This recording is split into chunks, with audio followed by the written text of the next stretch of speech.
Imagine being trapped in a space so tight you can't even turn your head, the walls pressing against your chest, the darkness swallowing you whole, and the chilling realization that you may never escape. This is the harrowing story of John Edward Jones, who entered Nutty Putty Cave for the last time on November 24, 2009.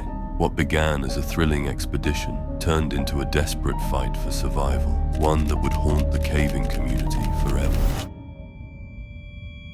It was the evening of November 24th, 2009. John Jones, a 26-year-old medical student, had just returned home to Utah for the holidays, ready to reunite with family and create new memories. Seeking adventure, John, along with a small group of friends and family, set out for Nutty Putty Cave. Located just outside Salt Lake City, the cave had long been a popular destination, its narrow passageways offering an exciting yet seemingly manageable challenge for beginners. John and his brother Josh had spent their childhood exploring Utah's caves. Their family had even been involved in cave rescue operations, and John himself had once played the role of a mock victim during training drills. Though they were no longer active cavers, the brothers felt confident in their abilities. But as they ventured into the depths of Nutty Putty Cave that night, they had no idea that this holiday adventure would turn into a nightmare, one that would change their lives and the history of caving forever. Nutty Putty Cave had always been a paradox. On one hand, its narrow passageways, tight squeezes, and slippery floors made it a treacherous place for those unprepared for its claustrophobic spaces. On the other, its easy accessibility meant it was a popular spot for beginner cavers, attracting thousands of visitors each year. By 2009, however, the cave had garnered a reputation for danger. Between 1999 and 2004, a series of high-profile rescue missions had drawn the attention of local authorities, sparking debate about the cave's safety. Despite these concerns, Nutty Putty Cave remained open to the public. In fact, the cave had recently reopened after a series of safety reforms, including a new system of permits and requirements for experienced cavers. John and Josh, while familiar with the cave due to earlier preparation, would later come to question whether their own experience was enough to warrant their participation in such a dangerous environment. As they moved deeper into the cave that night, the group encountered the Big Slide, the cave's largest room. After exploring the expansive space, Josh and a few others in the group began to talk about pushing deeper into the cave towards the next section called the Birth Canal, a notoriously tight passage. It was a challenge, but nothing John hadn't seen before. With his athletic build and slender frame, he was the perfect candidate to navigate through. And so, with confidence, he crawled ahead, entering headfirst the narrow passage. He made his way towards the entrance of the Birth Canal, a notorious bottleneck. But as he wriggled along, something felt off. The passageway seemed to be taking him somewhere unfamiliar. Without realizing it, John had veered off the mapped path and into a passage known as the Corkscrew, a treacherous section of the cave, not often explored due to its extreme narrowness. John crawled on, his body squeezing through the winding fissure. He was focused, determined to reach the next opening he could see ahead.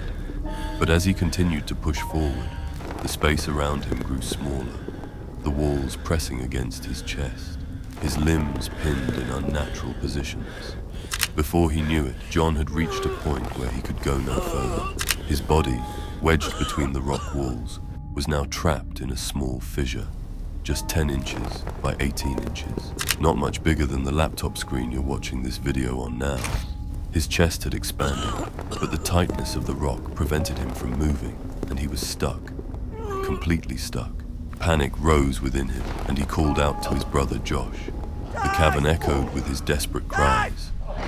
Josh, who had been just moments behind, hurried to the sound of his brother's voice.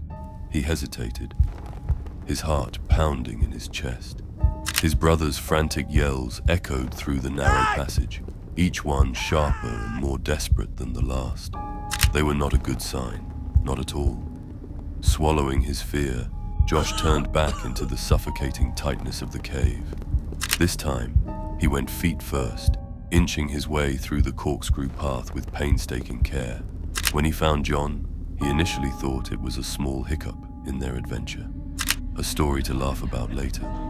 But as he saw the true gravity of the situation, the humor vanished, replaced by a chilling realization. John wasn't going anywhere. Josh scrambled to help, but all attempts to free John failed. As the hours ticked by, John's situation grew more dire. His arms were pinned to his sides, and the angle at which he was trapped meant that he was completely upside down. The first few hours were a blur of futile efforts, each attempt at extrication making the situation worse. He worked himself face forward through a series of tight passes, and he got... Josh, knowing he couldn't do it alone, raced to the surface to contact emergency services. It took hours for the first rescue team to arrive at the scene. Susie Motola, a volunteer with the local rescue team, arrived at 12:30 a.m., ready to help. But as she made her way to John, she immediately understood that the situation was far worse than she had expected. John was calm, but the rattling in his chest was a clear sign that his lungs were beginning to fill with fluid. Susie's heart sank. Time was against them. Slowly, more rescuers arrived at the scene. For the next several hours, they worked tirelessly to free John, trying everything from cutting his clothes to attempting complex rope and pulley systems. But the narrow, treacherous terrain worked against them. Each piece of equipment took hours to bring down into the cave, and every small failure was a setback. Meanwhile, John's body continued to suffer the effects of his inverted position. As the hours passed, his organs began to fail. As the rescue effort dragged into its 19th hour, a glimmer of hope appeared. After nearly 24 hours, rescue workers attached ropes and pulleys, lifting him 10 feet up. He was given food, water, and a walkie-talkie to tell his family he was okay. For a fleeting moment, it seemed like there might be a way out. John, though clearly in agony, managed a faint smile as he shared his suffering with the team. "It sucks," he said softly, his voice strained. "I'm upside down. I can't believe I'm upside down." Despite their progress, John was far from free. His legs kept hitting the low ceiling above the tunnel, twisting awkwardly into the passage. He had no control over them now. 19 hours upside down had left them useless. Without John's ability to delicately bend his knees to the side, the rescuers faced an impossible task. Desperation grew as time slipped away. The unthinkable was now on the table, breaking John's legs to free him from the cave. It was a last resort, a horrifying choice, but one that might be the only way to save his life. Yet the risks were immense. The sheer, unimaginable pain of such an act could send John's already fragile body into shock, a shock his system might not survive.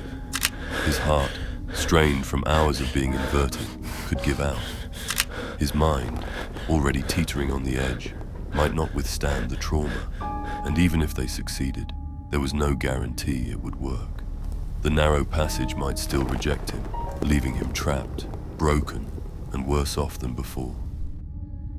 As the rescuers gave one final haul on the rope, disaster struck.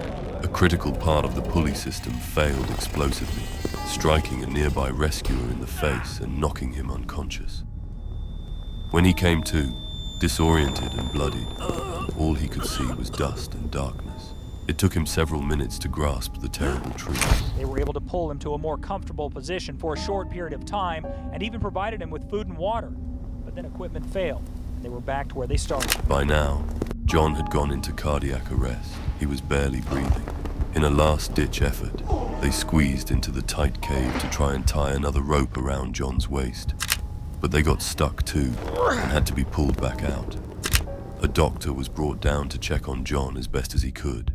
At 11:56 p.m. on November 25th, 2009, after 28 agonizing hours, John Jones was pronounced dead.